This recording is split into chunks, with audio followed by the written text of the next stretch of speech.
What is the way out, Anirudh? I mean, this is shocking. 950 cases in 20 days. Every day, there is some report or the other. An aged woman was, lost her money. A young techie has lost his money. A teacher, a student, etc., etc., etc. Now, we have to live with technology, Anirudh. I mean, there is no gainsaying the fact.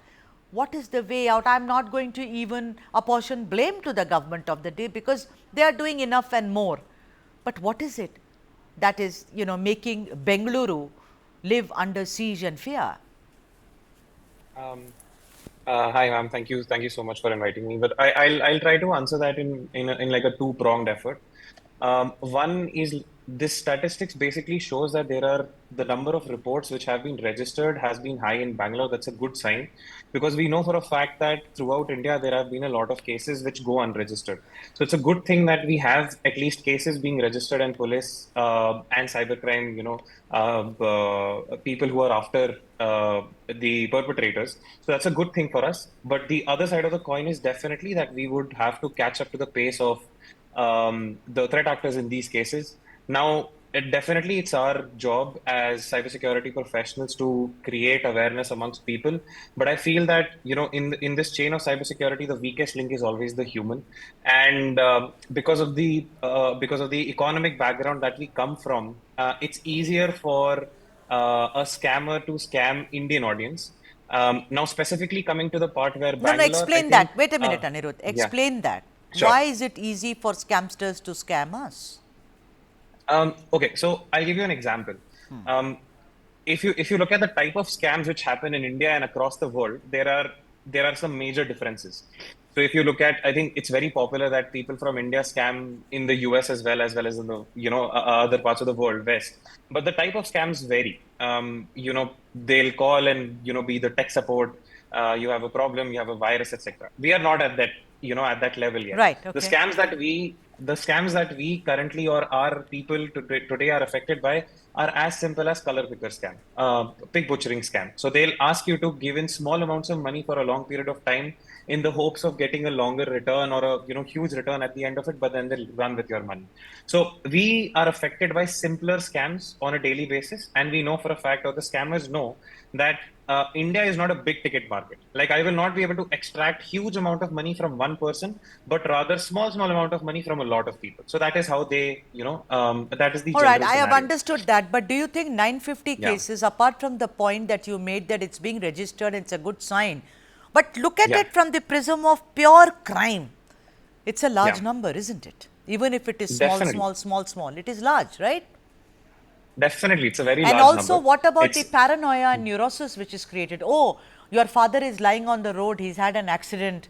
Is that your number? yeah, Are you his daughter? I mean, I've had cases with my colleagues who were called and she paid up 56,000 rupees. So, yeah, paranoia, definitely. No, emotional even blackmail. correct. No, even my close family members have been a part of scams like these, and they get calls like these on a daily basis. And I'll give the same suggestion that I give to my family members in that case is convert everything that happens to you in the cyber world to the real world, and think from that logical perspective. Will that happen to you in the real world? Will a person come out and say on the road to you randomly and ask for money like that, or Right, ask you to get involved in a scam like that? right. And the moment that you convert that same scenario to a real world scenario, which a random person coming to you and saying that, oh, Good point. just pick this color and I'll give you some money, Good uh, point. you immediately are able to distinguish between, oh, is this actually something or is this not? Right. Yeah, so Okay. that's a trick, which is an easy trick. Yeah, good, um very good point. But is Bengaluru particularly yeah, vulnerable, Anirudh Patra? I mean, because it's a text. I mean, I'm asking you because maybe other cities have not reported this, but at least the yeah, newspapers report every day. And you are right. Maybe one goes and registers a complaint. But what hmm, is it with Bengaluru? Because it is the IT city, it is the cyber hub, it is where all the big ticket, IT business is done. The government has yeah, done everything possible. You pick up the phone, you get a Kannada message in Kannada saying if someone calls you, etc., don't pick up the phone, etc. All that is done. yeah, Awareness, I mean, people who want to be aware.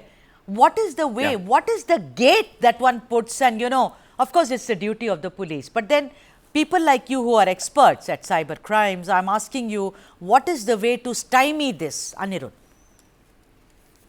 So to answer the first question, yes, Bangalore, I think, has become the place where it's like a playground for threat actors in this case.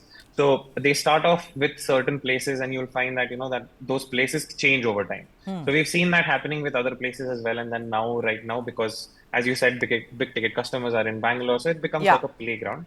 Um, but yes, the way to stymie this or the way to stop this I mean, at first level starts with definitely the person who's getting that call. But I understand in all cases, it might not be possible. Then there are some suggestions, which I think the government is currently working on. Like I remember there was there's this regulation which has now come up that only 1600 numbers will be allowed from official government institutions or banks to call the users, and that's a Okay. good start. That's Okay. how we are going to start All right. and create a streamline with what has been happening. I think so. It's a start, and people have started realizing. I think I4C as well as other certain Right. as well as other regulatory bodies. We have been closely working with them to avert these kind of scams. And I think they are moving in the positive direction. But yeah, the first part of any scam is definitely making sure that you have awareness in the market. Although I do see that people are increasing their awareness, but we are obviously not there yet. And what is the way out then? I mean, what does one do? A woman, 83-year-old woman was scammed and she's educated. You know, what I find Yeah, surprising, Anirudh, is that it is age agnostic, these crimes. yeah, And, there are some correct, crimes which are viciously very, very hmm targeted towards age. If you are old and vulnerable, you are correct, robbed. If you are young, then you are molested, etc., etc. Although, I mean, that is also not true anymore.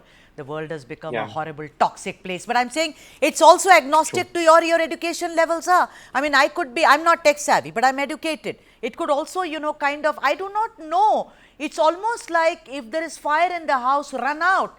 Is there anything like that which can help us? Okay, so the other trick that I usually talk about is any message or any sentiment, anything that you read which incites a particular type of sentiment in you, which creates a fight or flight response, can be a spam or can be a scam. Okay. Okay, your bank account has been shut down. I need you to sign up.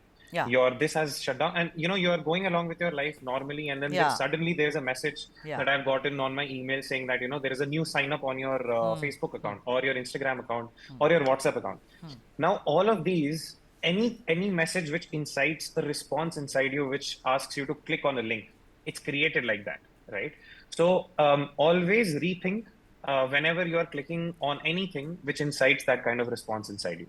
So that's a simple trick that I would say. Even, I mean, you might be in a problem, but always think before clicking on anything which you've gotten from the SMS or from any other way of Right. means of communication.